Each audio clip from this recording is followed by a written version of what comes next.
안녕하세요. 반갑습니다. LG 구독자 여러분. 주일 잘 보내셨지요? 네, 6 월이 됐습니다. 6월 성화의 계절이 이제 시작이 되고 있는데요. 6 월도 저희가 말씀과 같이 나누면서 잘 지냈으면 좋겠습니다. 말씀 나누기 위해서 와 주셔서 진심으로 환영하고 감사드리고요. 역시 성서 유니온의 매일 성경의 순서에 따라서 오늘도 저희가 같이 나눌 텐데요. 이제 어제 주일부터 역대상이 시작이 됐어요. 이게 족보가 쭉 나오잖아요. 그래서 초반에는 좀 이게 분량들이 말씀의 분량이 좀 길기는 한데, 이게 또 우리가 어쩌면 다른 때는 그냥 막 이렇게 그냥 대충대충 넘어가기도 했던 족보가 나오기 시작하거든요. 어 오늘 분량이 사실은 역대상 2장 1 절에서 55 절까지인데요. 저는 오늘 역대상 2장 1 절에서 41 절, 역대상 2장 1 절에서 41 절까지를 읽으려고 합니다. 순서에 따라서 오늘 본문 먼저 읽겠습니다. 이스라엘의 아들은 이러하니 르우벤과 시므온과 레위와 유다와 이스사갈과 스볼론과 단과 요셉과 베냐민과 납달리와 갓과 아셀이더라. 유다의 아들은 에루와 오난과 셀란이, 이 세 사람은 가나안 사람 수아의 딸이 유다에게 낳아준 자요. 유다의 맏아들 에르는 여호와 보시기에 악하였으므로 여호와께서 죽이셨고, 유다의 며느리 다말이 유다에게 베레스와 세라를 낳아주었으니 유다의 아들이 모두 5이더라.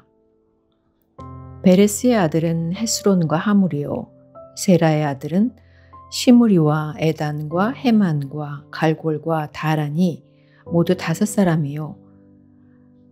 갈미의 아들은 아가리니 그는 진멸시킬 물건을 범하여 이스라엘을 괴롭힌 자이며, 에단의 아들은 아사랴더라. 헤스론이 낳은 아들은 여라무엘과 람과 글루베라. 람은 암미나답을 낳고 암미나답은 나손을 낳았으니 나손은 유다 자손의 방백이며, 나손은 살마를 낳고 살마는 보아스를 낳고 보아스는 오벳을 낳고 오벳은 이세를 낳고 이세는 맏아들 엘리압과 둘째로 아비나답과 셋째로 시므아와 넷째로 느다넬과 다섯째로 랏대와 여섯째로 오셈과 일곱째로 다윗을 낳았으며, 그들의 자매는 수리아와 아비가일이라. 수리아의 아들은 아비새와 요압과 아사엘 3형제요. 아비가을은 아마사를 낳았으니 아마사의 아버지는 이스라엘 사람 예델이었더라.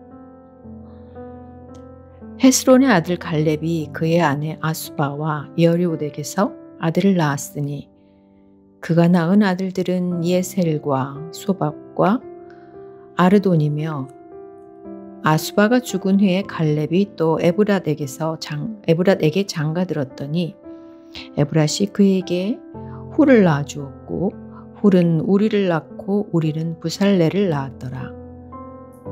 그 후에 헤스론이 60세에 길르앗의 아버지 마길의 딸에게 장가들어 동침하였더니 그가 수굽을 헤스론에게 낳아주었으며, 수굽은 야일을 낳았고 야일은 길르앗 땅에서 23성읍을 가졌더니 그술과 아람이 야일의 성읍들과 그낙과 그에 딸린 성읍들 모두 60을 그들에게서 빼앗았으며, 이들은 다 길르앗의 아버지 마길의 자손이었더라. 헤스론이 갈렙 에브라다에서 죽은 후에 그의 아내 아비야가 그로 말미암아 아수를 낳았으니 아수르는 두고야의 아버지였더라. 아스울은 두고야의 아버지더라.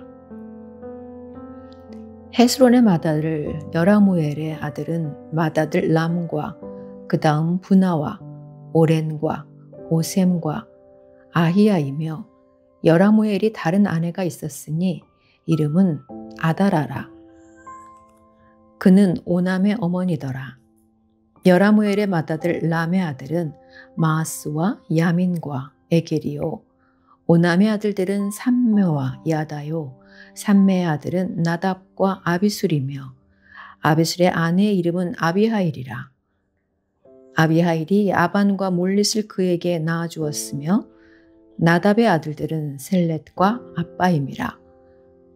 셀렛은 아들이 없이 죽었고 아빠임의 아들은 이시요. 이시의 아들은 세산이요. 세산의 아들은 알레요. 세산은 아들이 없고 딸뿐이라. 그에게 야르하라 하는 애굽 종이 있으므로 세산의 딸을 그 종 야르하에게 주어 아내를 삼게 하였더니 그가 그로 말미암아 아떼를 낳고. 아멘. 네, 읽기도 사실 제가 긴장이 됩니다.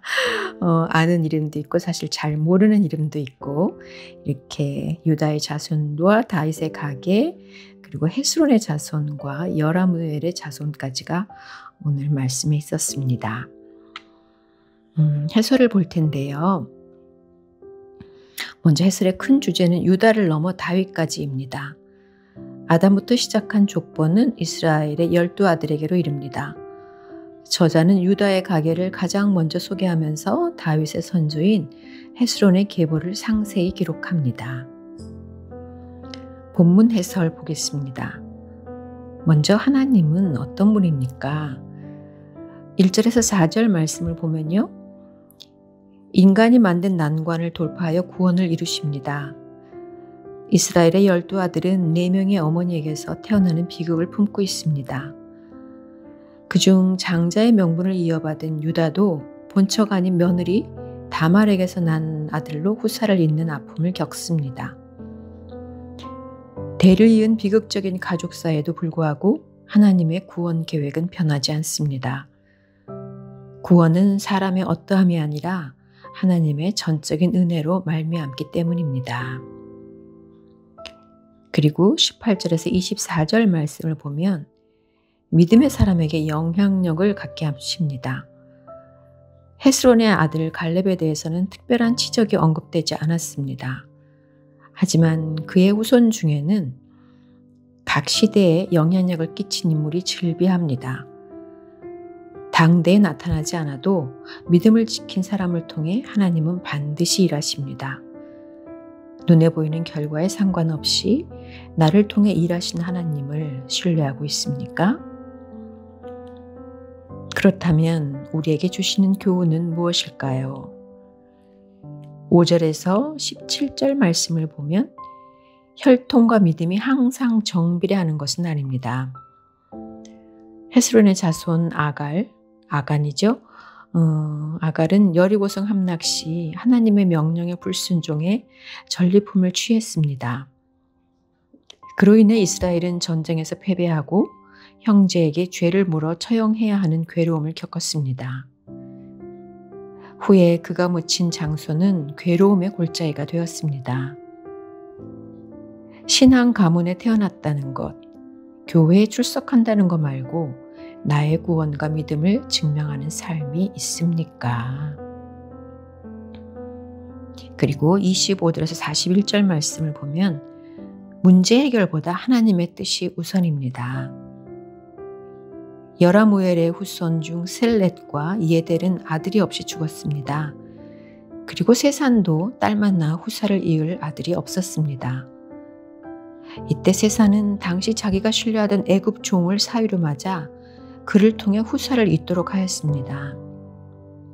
문제 해결에 탁월하였을지 몰라도 이방인과 통혼을 금지하신 하나님의 명령을 어기는 선택이었습니다. 합리적인 문제 해결보다 하나님의 뜻을 우선시해야 합니다. 아멘. 네. 제가 이렇게 읽으면서 긴장할 정도로 많은, 우리한테 진짜 이 발음도 익숙하지 않잖아요. 이 족보에 나오는 이름들이.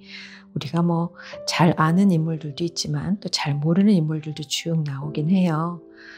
그런데 이거를 이렇게 이렇게 다윗의 선조인 이렇게 헤스론의 계보를 상세히 기록하는 이유가 분명히 있을 거예요. 그런데 평소에 우리가 이제 성경을 많이 보지 않을 때는 사실 이런 것들을 후루룩 지나치기가 쉬워서 매일 성경에서 왜 이것을 다뤘을까를 생각했을 때 이유가 분명히 있을 거란 느낌이 들어서 저는 이거를 물론 내일도 계속 이름들이 족보가 이어지는데 이유 없는 성경 말씀은 없잖아요. 그래서 저도 이걸 그냥 지나치지 않고 쭉 읽어나가도록 할 것입니다.